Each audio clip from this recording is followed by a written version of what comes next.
Welcome back our channel pro coder. I am Rohit. आज की video में देखने वाले हैं नोटनल कांस्टेंट के बारे में। नोटनल कांस्टेंट के बारे में आज की वीडियो में हम लोग देखने वाले हैं। पहले देखेंगे नोटनल कांस्टेंट का सिंटेक्स देखेंगे उसके बाद नोटनल कांस्टेंट कैसे काम करता है और कहाँ कहाँ इसका नोटनल कांस्टेंट का यूज़ होता है विथ एग्जाम्पल के साथ। तो चलिए देखते हैं। तो सबसे पहले देखते हैं नोटनल कांस्टेंट का सिंटेक्स।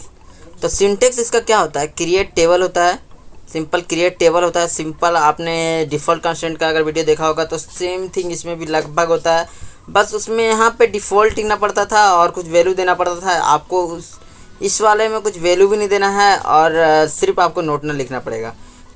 सिर्फ सिंटेक्स लगभग सेम ही है। क्रिएट टेबल आपको लिखना है, क्रिएट टेबल का नाम लिखना है और कॉलम का नाम लिखना है, उसका डेटा टाइप लिखना है, फिर नोटनल कीवर्ड दे देना है, फिर आपको सेकेंड कॉलम लिखना है तो सेकेंड कॉलम का नाम देना है, डेटा टाइप देना है, फिर नोटनल दे देना है। तो लगभग सेम है। आप जितना कॉलम देना चाहते हैं उसमें उतना कॉलम दे सकते हैं। कॉलम का अपना नाम जो भी देना चाहते हैं दे सकते हैं, टेबल का नाम जो भी देना चाहते हैं दे सकते हैं। इस तरह से इसका जो है सो सिंटेक्स होता है। चलिए इसका एक प्रैक्टिकल एग्जाम्पल देखते हैं। क्या कई प्रैक्टिकल एग्जाम्पल देखेंगे कैसे काम करता है। तो थोड़ा सा मैं आपको डिफाइन कर देता हूँ नोटनल कांस्टेंट के बारे में। नोटनल कांस्टेंट में अगर आप किसी कॉलम में नोटनल कांस्टेंट लगा देते हैं, पहले तो सिर्फ कॉलम लेवल पर लगता है, टेबल लेवल पर इसको नहीं लगा सकते हैं। हाँ, मोर देन वन कॉलम में आप लगा सकते हैं, जितना कॉलम में आप लगाना चाहते हैं लगा सकते हैं, बट आप इसे टेबल लेवल पर नहीं लगा सकते हैं। ठीक है, चलिए इसका प्रैक्टिकल देखते हैं। तो अपना SQL जो है सिंपल सा SQL ओपन कर लेना है। उसके बाद अपना ID पासवर्ड दे देना है। तो मेरा ID गिग प्रो कोडर है और अपना पासवर्ड दे देते हैं। देख सकते हैं मेरा लॉगिन हो चुका है। तो लॉगिन होने के बाद आपने लॉगिन हो जाना है। लॉगिन होने के बाद आपको क्या करना है, क्रिएट करना है, क्रिएट टेबल करना है। सिंपल क्रिएट टेबल, टेबल का नाम आप क्या देना चाहेंगे? टेबल का नाम देते हैं स्टू1 दे देते हैं। ठीक है, उसके बाद देते हैं एसनेम नाम का कॉलम दे देते हैं। तो एसनेम है तो इसमें वर्कर स्टोर होगा, ना कि एसनेम देते हैं, वर्कर स्टोर कर देते हैं। और वर्कर 20, इसका 20 साइड दे देते हैं। और उससे पहले एक इस रोल नाम का भी एक कॉलम बना लेते हैं। इस रोल, इसका जो डेटा टाइप होगा नंबर टाइप का डेटा टाइप होगा।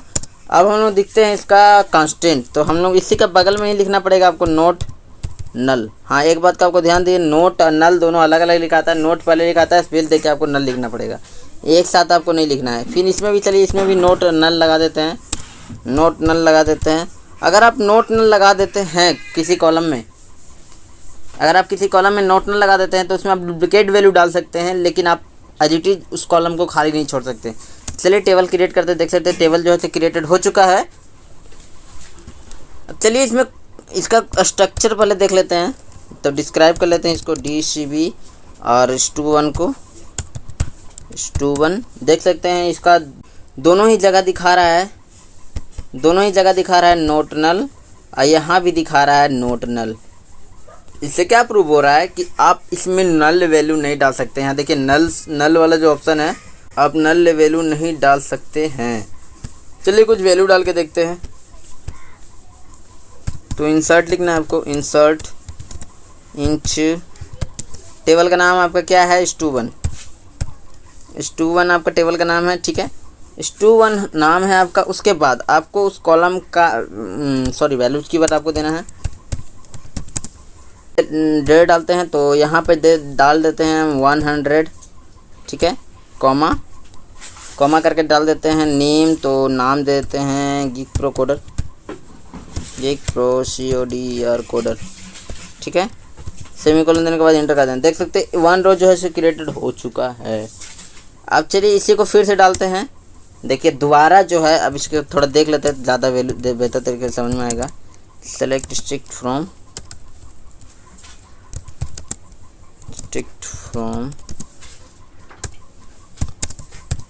स्टू1। देख सकते हैं दोनों ही कॉलम में डुप्लीकेट वैल्यू है, सेम इसमें भी गिग प्रो कोडर है, इसमें भी गिग प्रो कोडर है, इसमें भी 100, इसमें दोनों ही वैल्यू जो है जो डुप्लीकेट है।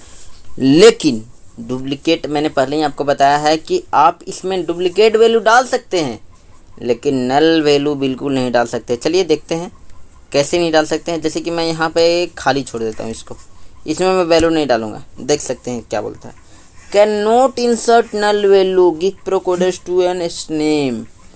इसमें आप नल वैल्यू नहीं डाल सकते हैं। देख सकते हैं एरर।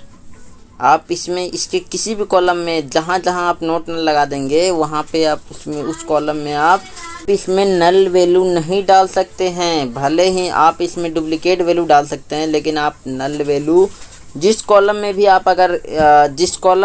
आप अगर नोट नल लगा देंगे उस कॉलम में आप नल वैल्यू नहीं डाल सकते हैं। उस कॉलम में नल वैल्यू डालने के लिए रिस्ट्रिक्ट कर देता है चाहे। चलिए एक और एग्जांपल देखते हैं इसी में ही। तो चलिए इसमें हम कुछ वैल्यू डाल देते हैं, जैसे ए डाल देते हैं इसमें, और इसमें नल कर देते हैं। ठीक है, इसमें नल कर देते हैं। अब देखते हैं क्या होता है। यहाँ पर भी देख सकते हैं, यहाँ पर दे रहा है एस रोल, यहाँ पे क्या दे रहा था एरर, एस नेम। मतलब कि गिग प्रो कोडर जो है सो हमारा यूज़र आईडी है, stu1 हमारा टेबल का नाम है और एस नेम हमारा कॉलम का नाम है। तो यहाँ पर तो can not insert into gig pro coder stu1 S name, इस वाले एस नेम कॉलम में आप इंसर्ट नहीं कर सकते हैं नल वैल्यू। डुप्लीकेट वैल्यू आपको जितना माने उतना इंसर्ट कर दीजिए, लेकिन आप डुप्लीकेट वैल्यू जितना मन उतना इंसर्ट कर दीजिए, लेकिन आप नल वैल्यू जो है सो इंसर्ट नहीं कर सकते हैं। ठीक है, आई होप आपको समझ में आ गया। तब इसका प्रैक्टिकल एग्जांपल एक देखते हैं कहाँ कहाँ इसका यूज़ होता है। आपने बहुत सारे फॉर्म फिलअप किए होंगे, चाहे तो आपने कभी भी कुछ भी आप अगर फॉर्म वोरम में अगर ऑनलाइन फॉर्म फिलअप किए होंगे तो वहाँ पर कुछ डेटा जो है सो मैंडेटरी रहता है। आपको मैंडेटरी आता है, उसमें आप डालना ही पड़ेगा। अगर वहाँ पर डेटा नहीं डालते हैं तो यहाँ पर एक तो एरर शो होगा कॉलम, मतलब उस कॉलम पर एक रेड करके मैसेज शो होगा कि प्लीज़ इंसर्ट वैल्यूज़, मतलब प्लीज़ इंसर्ट नाम वाला कॉलम में नेम इंसर्ट होगा, please insert name, please insert detail father name, ऐसे करके कुछ एरर्स होता है। वही वहाँ पर लगा रहता है नोट नल, आपको वहाँ पर जो है सो वैल्यू डालना ही पड़ेगा। इस तरह से जो है इसका काम करता है। वीडियो में देखेंगे चेक कांस्टेंट के बारे में। चेक कांस्टेंट कैसे काम करता है, चेक कांस्टेंट के बारे में नेक्स्ट वीडियो में देखने वाले हैं। तो आई होप आपको वीडियो अच्छी लगी होगी। अगर आप लोगों को वीडियो अच्छी लगती है वीडियो को लाइक करिए। अगर आप चैनल पर ना हो चैनल को सब्सक्राइब करिए। मिलता हूँ किसी अदर वीडियो में किसी अदर टॉपिक के साथ, तभी के लिए बाय बाय।